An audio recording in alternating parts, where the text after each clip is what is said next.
Assalamualaikum warahmatullahi wabarakatuh.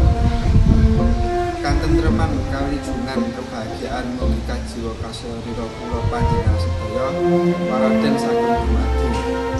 Nuwun sanggayipun para sesepuh ingkang tinuju, para tamu kakung, para mudawarda ingkang tansah ing sukapasuki. Nambaran kanthi puji syukur wonten ngarsanipun Gusti Allah ingkang Maha Agung ingkang sampun paring pinten rahmat kaliyan dayanipun.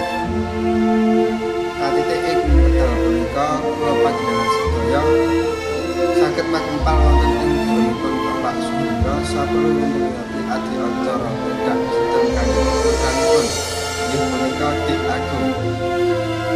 Para tamu kakung putri ingkang minangka ing pakurmatan sakderengipun acara tedak sedang dipun wiwiti, kula minangka pambiwara badhe ngaturaken lantaman acara tedak sinten ing sonten punika. Sepisan pembuka kaping kalih atur pambagi harja saking Sohibul Hajat, kaping tiganipun acara inti inggih punika tedak sinten kaping sekawan panutup.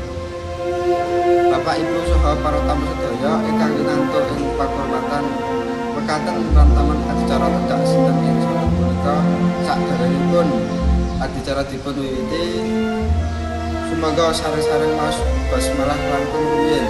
Bismillahirrahmanirrahim. Bapak saha Ibu ingkang winantuk ing kumatan munggah titilaksana adicara saklajengipun inggih punika atur pambiyan harja dening Sohibul Hajat Bapak Suhindra kateng panjenenganipun Bapak Agus. Kula sumangga akan dipun. Wassalamualaikum